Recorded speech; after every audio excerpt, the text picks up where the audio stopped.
Normandy, France. July 1944, the dawn broke over a horizon that shimmered with metal. From the hedgerows of Saint-Lô to the smoking ruins of Caen, the fields were crawling, not with men, but with machines. Rows upon rows of tanks, their engines rumbling like a rolling earthquake. The air smelled of oil, dust, and cordite. German panzer crews peered through their optics, disbelieving what they saw. It wasn't just one column. It was hundreds, a flood of Sherman tanks advancing together. Olive-drab giants cutting through mud, crossing rivers, crushing fences beneath their tracks. They had fought tanks before. British Churchills, Soviet T-34s, even the occasional American M3, but never this number. Every hill seemed alive with them. Every valley echoed with the metallic thunder of Detroit's forges. To the German tankers, it felt impossible. How could one nation, across an ocean, build an army of steel so vast, so relentless, that it turned the very landscape into a factory of war? And as the Shermans kept coming, one realization chilled them more than the shells. America hadn't just built tanks. It had built an unstoppable machine. In 1939, when Europe plunged into war, the United States was not ready for global conflict. Its army ranked 17th in the world, smaller than Portugal's. The U.S. possessed only a few hundred tanks, many of them light, outdated, and mechanically fragile. American industry was still climbing out of the Great Depression, but by 1940, the world was changing faster than anyone could imagine. Nazi Germany had conquered most of Europe in under a year, and Britain was standing alone. Across the Atlantic, President Franklin D. Roosevelt understood what that meant. If Britain fell, America would stand alone next.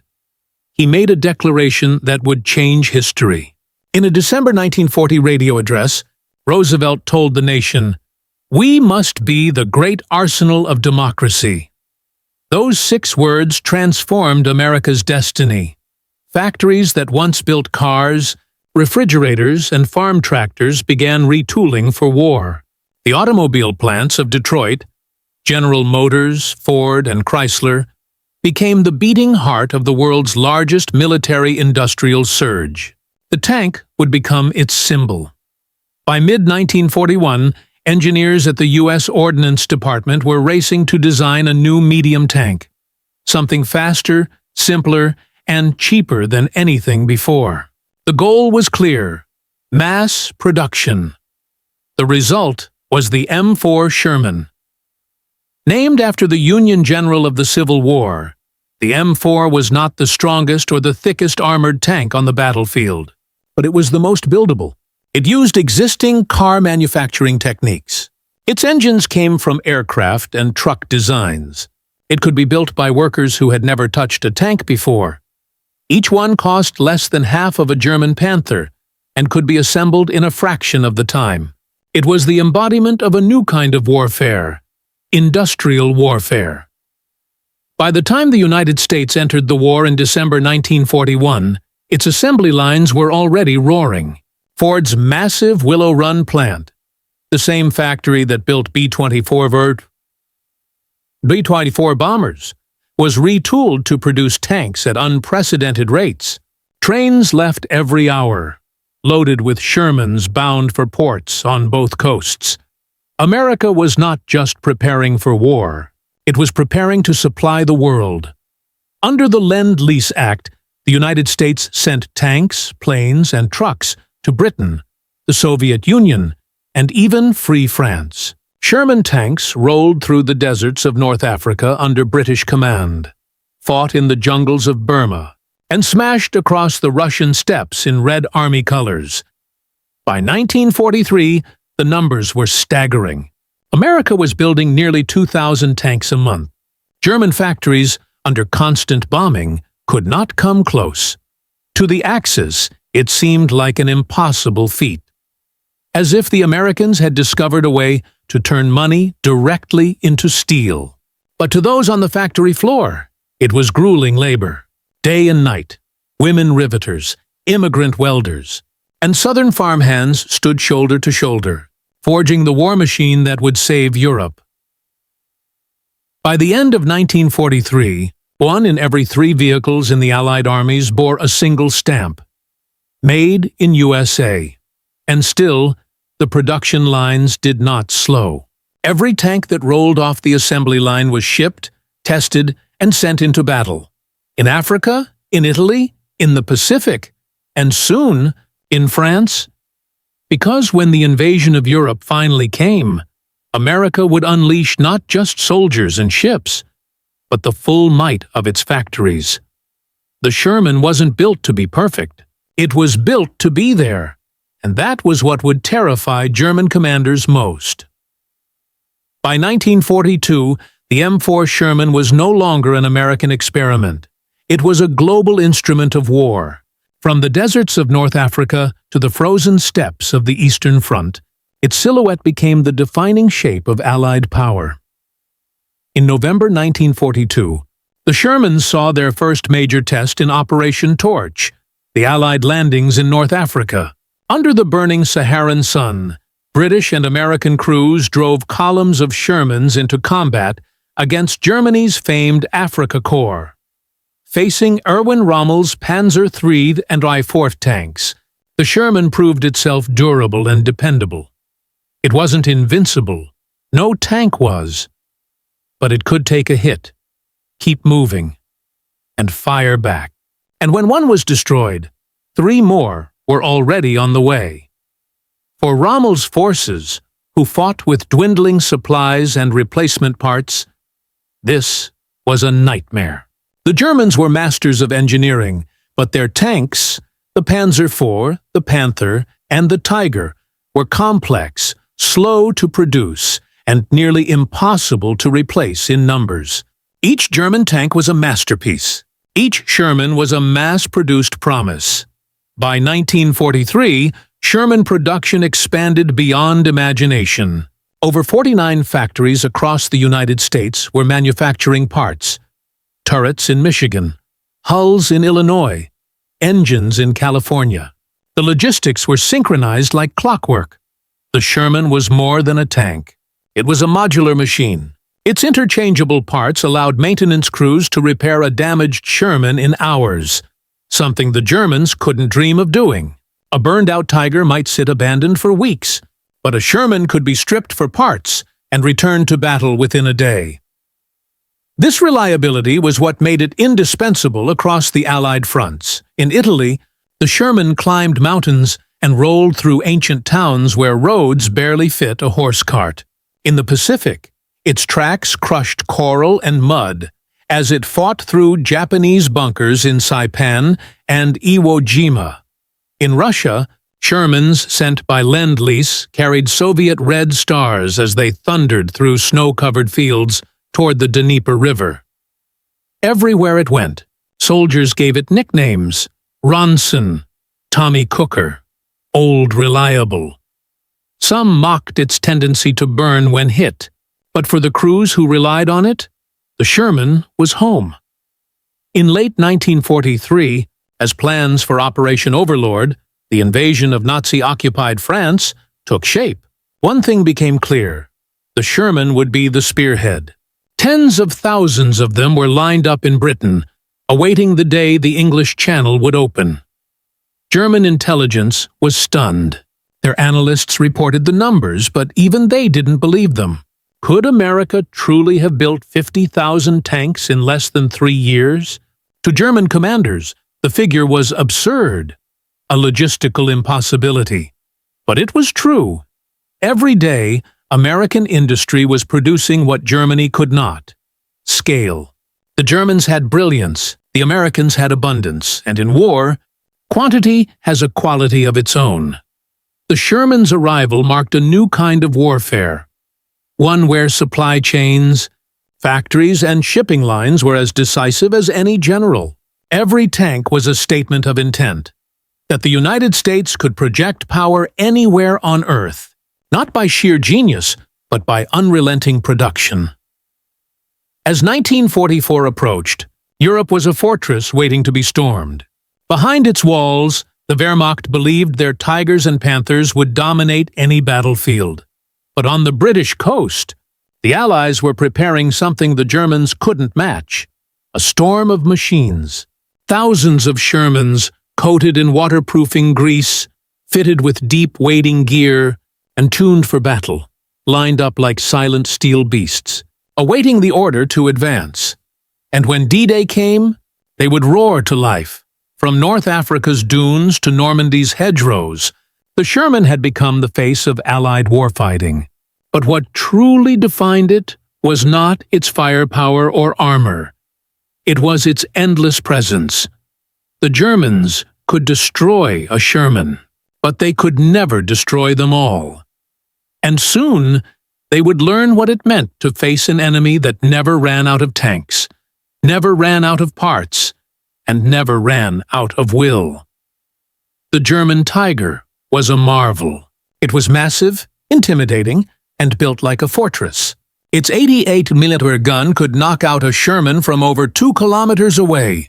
Its armor was so thick that Allied rounds often bounced off harmlessly.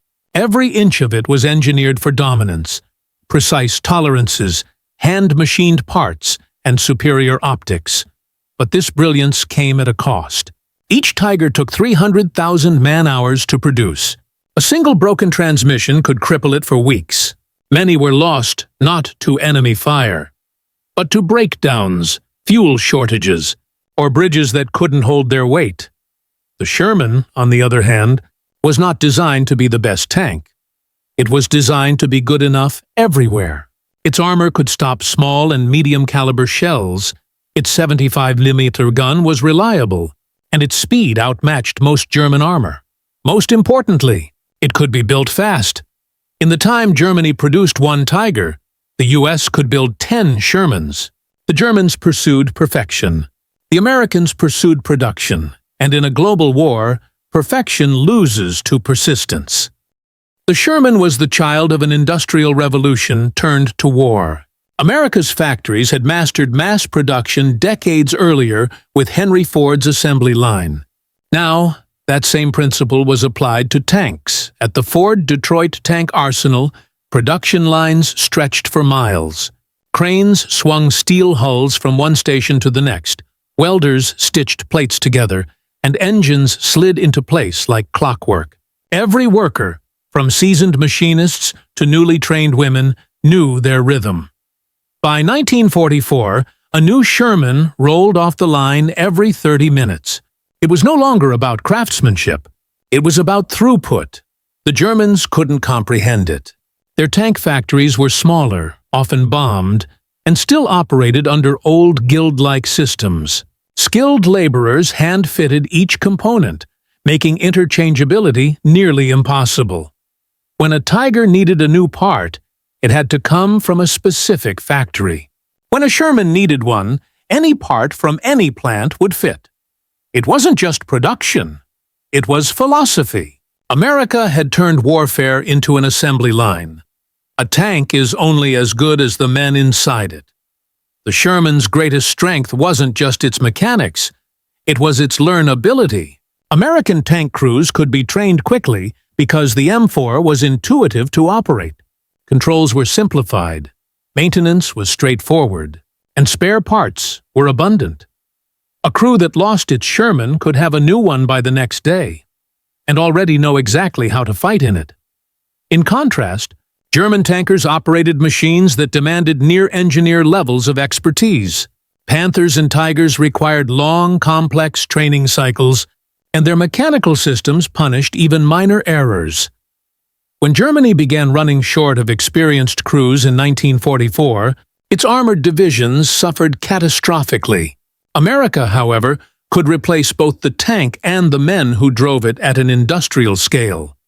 The Sherman turned armored warfare into something repeatable, a process, not an art, and that made it deadly. The Sherman was everywhere. Its chassis became the backbone for dozens of variants. Flamethrowers, recovery vehicles, mine clearers, amphibious DD tanks, and even rocket platforms Wherever the terrain, the M4 could be modified to fit. In the Pacific, engineers turned Shermans into amphibious assault tanks, fitted with flotation skirts to crawl onto beaches under Japanese fire. In Italy, their wide tracks and climbing torque made them ideal for mountain operations. In Europe, upgraded Shermans, like the Firefly, mounted the powerful British 17-pounder gun, finally able to duel Panthers and Tigers head-on. This adaptability made the Sherman not just a tank, but a platform, a global system of armor. Wherever Allied flags flew, Shermans followed. British, Polish, Canadian, Soviet, Free French, even Chinese units fielded them. It became the world's most common tank, and the most feared. Not for what it was, but for how many there were. By 1944, German commanders began to realize that the battlefield had changed. War was no longer about who had the superior design, but who could keep fighting longer. For every Tiger that rumbled into action, 10 Shermans waited to meet it, and when one fell, another was already being shipped across the Atlantic. That unstoppable tide was what made German tankers whisper in disbelief. 50,000 Shermans! Unmöglich. 50,000 Shermans. Impossible. Every Sherman was home to 5 men. The driver, assistant driver, gunner, loader, and commander. Inside that cramped steel shell, space was tight, heat unbearable, and fear constant. But the Sherman's design offered something rare in wartime machines: comfort through logic. Its interior layout was clean and intuitive. Ammunition was organized, escape hatches were accessible, and visibility was excellent. German tankers, inside the cramped Tiger, had better protection, but often worse awareness. The Tiger's thick armor gave safety, but its narrow field of view made it blind in close quarters. The Sherman, with its multiple periscopes and a high-mounted commander's cupola, offered a panoramic view. In Normandy's hedgerows, where ambushes waited behind every bush, this visibility saved lives. Many Sherman crews called their tank a rolling coffin, and in truth, casualties were high. But they also knew something crucial. Their tank would get them there. It would start in the morning, run all day, and not break down halfway through the fight. It was dependable. And in war, dependability becomes trust. Trust builds morale. Morale wins campaigns. For the Germans, the experience of facing the Sherman was surreal. Their tank aces, men like Michael Wittmann, had perfected the art of armored warfare. A single Tiger could destroy a dozen Shermans in a day. And in duels, German optics and gun precision reigned supreme. But the problem wasn't the duels. It was everything else. Every time a Tiger destroyed one Sherman, 2 more appeared. Every time a Panther broke down, 3 Shermans drove past it. At first, German crews mocked the M4. They called it a Tommy Cooker for how easily it burned. But as the months dragged on, their tone changed. They began to see that the Sherman wasn't just a tank, it was a system. It represented something Germany could not replicate: a total war economy. By 1944, German tankers found themselves outnumbered 10 to 1, sometimes more. Even when they held technological superiority, they were overwhelmed by sheer mechanical presence. It was no longer a contest of machines. It was a contest of nations' capacities to endure, and Germany was losing that fight. The Sherman's greatest victory wasn't on the battlefield. It was in the supply lines. Every Sherman used standardized parts, which meant any mechanic in any theater could repair one. Spare engines, transmissions, and even turrets could be swapped without special fitting. American logistics units carried crates of Sherman components across oceans, deserts, and mountains. In France, if a Sherman's gun was destroyed, field workshops could weld on a new barrel in hours. In the Pacific, tanks that were sunk in mud could be stripped, cleaned and reassembled with salvaged parts. Germany never achieved that flexibility. Its Panthers and Tigers required specialized parts made in bombed-out factories, transported by rail that no longer existed.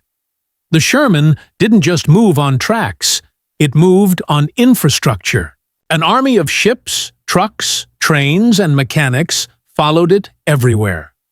That was the real power of American industry. Not just building tanks, but keeping them alive. The Sherman was more than a tank. It was a symbol of the 20th century's new kind of war. It represented mass production, global coordination, and industrial power. It turned war into a supply equation. Whoever could build, move, and maintain the most machines would win. German officers, watching thousands of Shermans rolling across Europe, saw more than steel. They saw inevitability. No matter how skilled their crews were, no matter how strong their armor, they were facing an opponent with infinite reach. For every destroyed tank, the Americans sent another. For every factory bombed, 2 more came online. That realization broke something deeper than tactics. It broke morale. By late 1944, German field reports often carried the same bitter line. "We kill them all day, but they keep coming." The Sherman had become the embodiment of industrial warfare. Relentless, mechanical, and unending. It was not the best tank in the world. It was the tank that won the world. And as the summer of 1944 turned into the fiery autumn of Europe, those 50,000 Shermans were about to make their defining march. Across the beaches of Normandy, through the hedgerows of France, and straight toward the heart of Germany itself. Because now, the tide of war was ready to turn. June 6, 1944. The world held its breath. At dawn, over 5,000 Allied ships surged across the English Channel. Behind the gray waves and smoke, hundreds of landing craft carried men, machines, and the weapon that would carry the Allies through France. The M4 Sherman. This was Operation Overlord, the largest amphibious invasion in history. And for the Sherman, it was the beginning of its most important campaign. The first wave hit the beaches of Normandy under relentless fire. German artillery and machine guns cut through the surf. Men fell before they even touched the sand. But among the chaos, something remarkable happened. The Sherman tanks began to emerge from the sea. These were not ordinary tanks. They were the DD Shermans, duplex drive models fitted with collapsible canvas screens and propellers, designed to swim. The plan was ambitious. They would launch from the landing ships offshore and drive themselves through the surf to provide fire support on the beaches. Many didn't make it. The sea was too rough. Waves tore the flotation screens apart. Dozens of Shermans sank before they reached land. But the ones that did changed everything. On beaches like Sword, Gold, and Juno, surviving DD Shermans rolled out of the surf like iron sea creatures. Their 70mm guns fired as their treads clawed through the sand.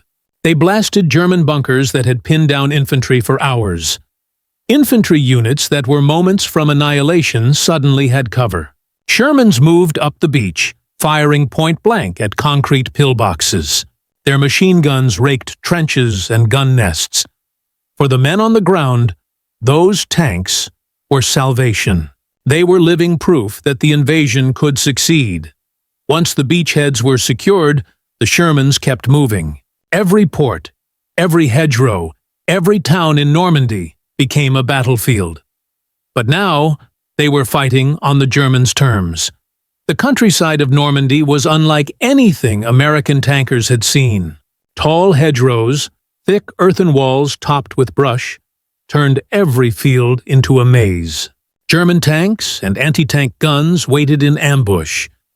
The Panther, Germany's new medium tank, prowled the fields, its high-velocity 75mm gun capable of destroying a Sherman before it even saw its attacker. And behind them lurked the Tiger, a monster whose armor could shrug off nearly anything the Sherman could fire. In those first weeks, losses were brutal. Entire platoons of Shermans vanished in ambushes. Tank crews learned to dread the flash of a German gun, because by the time you saw it, you were already dead. Yet, even in the face of such losses, the tide kept moving, because for every tank the Germans destroyed, more arrived from the coast.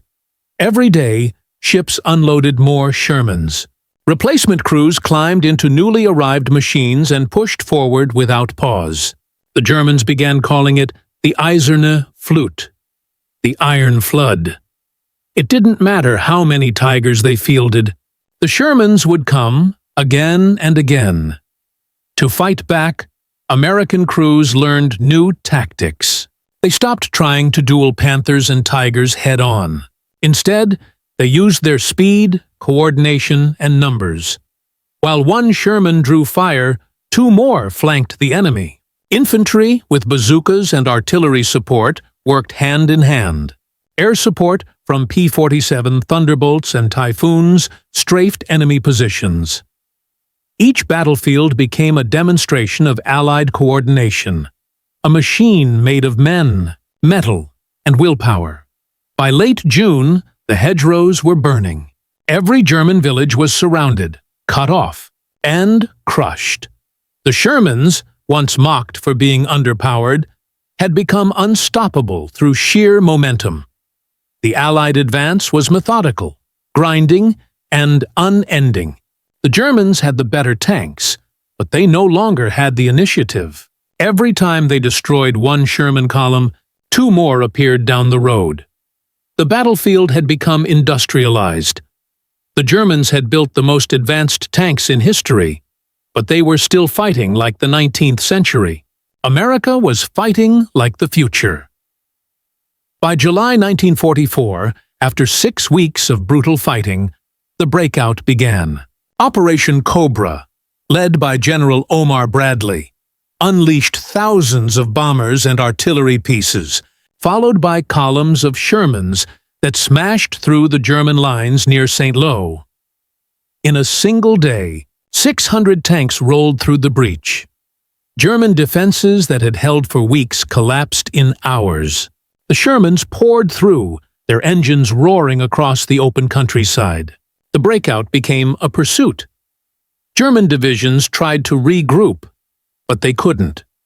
Their tanks were running out of fuel, their roads were shattered, and their skies belonged to Allied planes. By the end of August, the Allied forces had liberated Paris. The Iron Flood had reached the gates of the city. The German dream of holding Western Europe was over. And for the first time since 1940, Nazi commanders understood what they were truly facing. Not just the might of an army, but the engine of a continent. Because behind every Sherman that rolled through the French countryside, there were hundreds of workers, thousands of supply ships, and an entire nation of industry that refused to stop.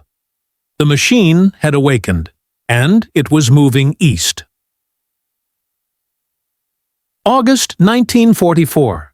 The German army's Western Front was in chaos. After the breakout from Normandy, American and British forces poured across France. Thousands of Shermans surged forward, forming an unbroken line of armored power. German commanders, once confident in their technologically superior tanks, now faced a stark truth. Numbers, coordination, and logistics could overwhelm skill. In the forests and fields of northern France, Panthers and Tigers ambushed Sherman columns whenever possible. Many Shermans were destroyed in spectacular fashion, their thin armor igniting when hit. Yet, every loss was meaningless in the grand calculus of war. For every Sherman destroyed, another 10 were already en route. German radio chatter reflected growing despair. Wir können sie nicht aufhalten. We cannot stop them. The Battle of the Falaise Pocket became the definitive moment. German forces attempted a desperate retreat through narrow corridors. Shermans, backed by infantry, artillery, and air support, encircled them. Panzer divisions were cut off, annihilated, or forced to surrender. German officers wrote later, "We faced not tanks, but a flood, an endless, unceasing flood of Shermans." Mechanically, the Sherman was inferior. Its 75mm gun struggled against the Panthers' frontal armor. Strategically, it was invincible. The Americans turned its weaknesses into advantages: speed, maneuverability, and sheer abundance. Even in the Ardennes, during the Battle of the Bulge in December 1944, the pattern repeated. German forces launched their last major offensive, hoping to split Allied lines. Tigers and Panthers struck hard, destroying dozens of Shermans in the opening days.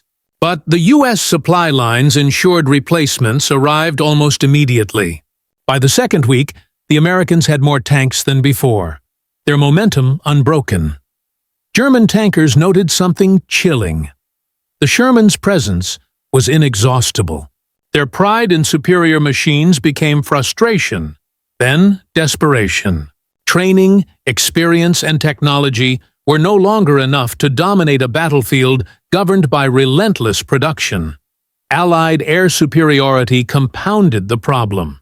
P-47 Thunderbolts and Hawker Typhoons strafed retreating columns, while bombers destroyed bridges and railroads, further restricting German mobility. Shermans followed, using open roads and intact bridges to advance rapidly. In intelligence reports, German command acknowledged that the Sherman wasn't just a tank, it was a system. It represented the industrial capacity of an entire nation, a logistics network that could feed, repair, and replace armored divisions faster than Germany could counter. By early 1945, the Allies crossed the Rhine. The Sherman led the way, in countless columns, in every army, with crews from the U.S. L'Entente, Britain, Canada, Poland, and Free France. They rolled through towns, cities, and forests, crushing resistance that had once seemed invincible. German tanks, however advanced, were outnumbered, outsupplied, and strategically obsolete. The very qualities that made German armor legendary, heavy armor, long-range guns, complex engineering, had become liabilities in a war of attrition and industrial scale. The realization struck German commanders hard. The Sherman was not the tank to fear in isolation, but in quantity, coordination, and endurance. 50,000 units, and counting, represented a war they could not win, regardless of battlefield genius. By the time Allied forces entered Germany, many German tank crews surrendered without a fight. Some destroyed their Tigers and Panthers to avoid capture, but the truth remained. The Sherman, the mass-produced medium tank, had carried the weight of an entire industrialized democracy across Europe. The Iron Flood had reached Berlin. German reports later reflected on the psychological impact. We could fight them, kill them, destroy them, but they never ended. It was not the tank we feared, it was the nation behind it. The Sherman's campaign was more than a series of battles. It was proof that industrial output, logistical planning, and production philosophy could redefine war. By April 1945, the war in Europe was ending. Shermans entered Berlin, linking the Atlantic and Eastern fronts. They were no longer just tanks. They were a symbol of what American industry could achieve. For German tankers, the lesson was clear. Technology alone does not win wars. Numbers, coordination, and relentless production can. And the Sherman had proven it, again and again, across every battlefield, every front, every challenge. With Germany's surrender in May 1945, the battlefield became a graveyard of machines. Across Europe, shattered Panthers and burned-out Tigers littered roads and fields. But for every German tank destroyed, dozens of Shermans remained operational, a testament to American production and logistics. The numbers tell the story. By the end of the war, the United States had produced over 49,000 Sherman tanks. Germany, by contrast, had managed just over 6,000 Panthers and Tigers combined. The disparity was staggering. One German general, reviewing captured records, noted with disbelief, "They have 50,000 tanks." 50,000! No force in history has moved like this. It wasn't just quantity, it was sustainability. Shermans could be repaired and returned to combat within hours. German tanks, when damaged, often became permanent losses. The battlefield attrition favored America not because of superior firepower, but because the Shermans kept coming. The Shermans' legacy extended beyond its mechanical reliability. It reshaped Allied strategy. Commanders could plan offensives with confidence, knowing that armored units could be replaced as quickly as they were lost. Entire campaigns, such as Operation Cobra and the Battle of the Bulge, relied on this industrial edge. Without it, breakthroughs would have been far riskier, casualties higher, and German counterattacks potentially decisive. Soldiers on both sides recognized the psychological effect. German crews feared the endless waves. American crews trusted that their backup would arrive. Morale, reinforced by industrial might, became a decisive weapon. The tank also left a technological and logistical blueprint for the future. Armies worldwide realized that war was no longer just a contest of tactics and design. It was a contest of production, supply chains, and repair networks. The Sherman had demonstrated that speed, simplicity, and abundance could triumph over technical superiority. By the time peace returned to Europe, the Sherman was everywhere, in occupation zones, in museums, in photographs, and in soldiers' memories. It was no longer just a vehicle, it was a symbol of the industrialized democratic war effort. The end of the war did not end the Sherman story. Its impact reverberated across continents and decades. As the Allies disassembled the remnants of the German war machine, they also studied the mechanics of victory. The Sherman had become a benchmark for post-war armored doctrine. In Europe, former Allied nations incorporated the M4 into their post-war armies. France, Poland, and Britain relied on Shermans to stabilize occupied territories. The tank was rugged, adaptable, and easily maintained, perfect for nations rebuilding militarily after the war. Across the Atlantic, the United States analyzed lessons learned. The Sherman proved that industrial capacity and logistical superiority were decisive forces, sometimes more so than technological innovation. Military planners concluded that future conflicts would demand not just skilled engineers and elite troops, but the ability to produce, transport, and sustain entire mechanized armies. The tank also fought again decades later. During the Korean War, Shermans were sent to the front lines, often facing more modern tanks. Despite their age, the design's simplicity, reliability, and maintainability kept them in the fight. Other nations, including Israel, upgraded Shermans with heavier guns and armor for conflicts in the 1950s and 1960s. On the German side, post-war reflections highlighted the strategic failure of focusing too narrowly on technological perfection. German tankers acknowledged that even the most powerful vehicles could be rendered irrelevant if the opponent could replace losses faster, supply fuel and ammunition consistently, and maintain operational readiness across multiple fronts. Historians later noted that the Sherman's victory was a product not of battlefield brilliance alone, but of a nationwide system of production and distribution. It embodied a broader principle of modern warfare, that a country's industrial base is as much a weapon as its armies. The psychological impact on German troops was lasting. Diaries and post-war interviews repeatedly referenced the sheer scale and relentlessness of Sherman columns. The term Eiserne Flut, the Iron Flood, became emblematic of the overwhelming presence that had crushed German hopes in France, Belgium, and beyond by 1946. While the Sherman would gradually be retired from frontline service, its lessons endured. Modern armored doctrine increasingly emphasized balance over perfection. Lighter, easier to produce vehicles that could be fielded in large numbers without sacrificing reliability. The Sherman was more than a tank. It was a mechanical ambassador of industrial democracy, a testament to the idea that national capacity, organization, and relentless production could reshape history. In the end, 50,000 Shermans had done more than win battles. They had redefined what it meant to wage war, forcing Germany to confront a reality in which ingenuity without scale could not secure victory.